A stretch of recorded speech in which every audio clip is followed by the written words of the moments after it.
vaje smo imeli spomlad pa jesen. Vmes je bilo leto 91, to je bilo leto 91, vmes je bila vojna pri nas.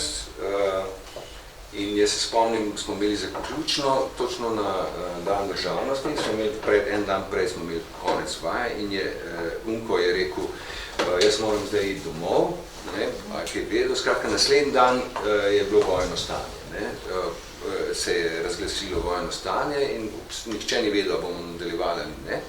Ampak preden smo šli na razen, tam je srednji del tist, ki gre Pergintu puščavo, pa v Norišnico, pa ne vem kaj vse, so strašno dolgi monologi. In Unko mi je rekel, daj ti to ščrtaj. Hočem jaz to ščrtati, mislim, ja, vse ga boš ti igral, ti ščrtaj, in jaz pol grem. In naredil je genialno stvar, jaz sem namreč pol celo poletje s tistim tekstom gor pa dol, pa levo pa desno, mislim, jaz sem ga znal naprej in nazaj in pol jaz res črte potegnem in se mi je zdelo, da je super, pridem, se dobimo jeseni, vojne je bilo konec in vse je bilo urejeno čez poletje in se dobimo na prvi vaj, jaz prinesem tiste, evo, to sem jaz pripravil in je vzel domov in je rekel, evo, to je to. In mi je dal nazaj in sem bil, pol nisem vedel, sem jaz zdaj, a sem to si jaz zdaj res vse zmislil, je bil pa on je seveda tudi zelo sposoben in prefrigan režiser in me aktiviral tako, da me bolj ne bi mogel. Skratka, mislim, da je to bistvo, da si aktiviran na vse možne načine, da nisi zdaj samo tam kot izvajalec, in moram reči, itak sem že prej bil zmeri tečen, zakaj pa ta obleka, zakaj pa ne una, ker se mi zdi, da bi to bilo bolj zraven. Skratka, utikuješ se, čez čas se utikuješ vse. Krasno je bilo sodelovati, krasna ekipa, krasen tekst, Mile Porun, svojo natančnostjo in mislim, takega čudovitega dela, kot je bilo tisto res redko se to zgodi v vseh elementih, odkodarkoli si pogledal, je bilo krasno.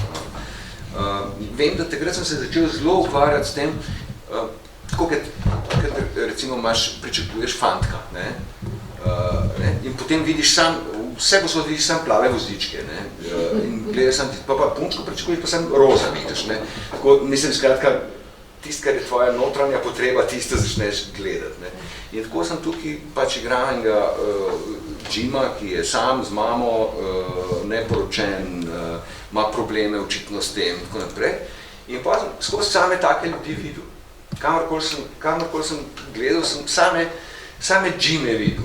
In sem pa začel v te bifeje hoditi čist študijsko, gledati, kaj počnejo. In to je, mislim, tega prej nisem nikoli opazil, ampak sem postal tako zelo pozoren in to mi je ostalo do danes, da mi je ta fokus na človeško osamljenost, ki se mi zdi, da se je čist premalo zavedamo, da je toliko ljudi na tem svetu samih, popolnoma samih, ko začneš razmišljati, kam gre, ko bife zaprejo, ali pa kam gre, ko konča službo, ali pa kam gre, ko si uno vrečko iz Mercatorja nese in je popolnoma sam in točno veš, da nima nikogar ali pa ima doma neko situacijo, ki povzroča enako osamljenost, to moram reči, da mi takrat mi je tako sedlo nekako na dušo in je cela vloga v bistvu iz tega ven, iz te osamljenosti. Pri tej vlogi sem v glavnem to in od tam naprej mi je ta občutek, kako smo, jaz imam srečo, ampak veliko ljudi je osamljenih in potem, ko vloge, ki sem jih imel od tam naprej, sem ugotavljal, da so pravzaprav osamljeni ljudje. Ne vem, ali sem jim jaz dajal ta pečat, ampak Ivan pri Karamazovih, ki je bila ena od naslednjih takih, recimo nekih prelomnih, ali kako bi se temu rekla, on je tudi popolnoma osamljen. To je nepozabna predstava zame. In takrat vem, da je bil en prizor, ki sem imel nekako dovolj časa, da o tem razmišljam vmes. In biti ena na ena z likom, se pravi, da se tvoj notranji in zunanji svet popolnoma pokrije z mislijo. To mi je bilo bistveno in to mi je nekako uspevalo, ampak kar je bilo pa zelo pomembno in to lastnost imam, da vidim stvar zmeraj iz druge dimenzije, ne? In sem lahko sebe videl v nekem, ne vem, tlorisu ali totalu. Sem sebe lahko videl in sem se lahko začel usmerjati. Ampak vse skupaj mi je pa dala ena fantastična izkušnja v lutkovnem gledališču, smo Hamleta delali z Vitom Tauferjem, so bile lutke na dolgi navezavi, taki 3-4 metrski, in jaz sem vodil lutkov in Hamleta in zraven seveda tekst govoril. In tam je bilo nekaj fantastičnega, namreč ta lutka je bila Hamlet.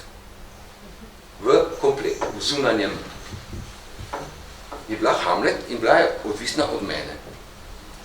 In Hamlet ni mene rabil, njegov obraz ni mene rabil, ker je on gledal točno tako, kot pač Hamlet gleda, ne? Ker ne more drugače, on tako gleda. Ne?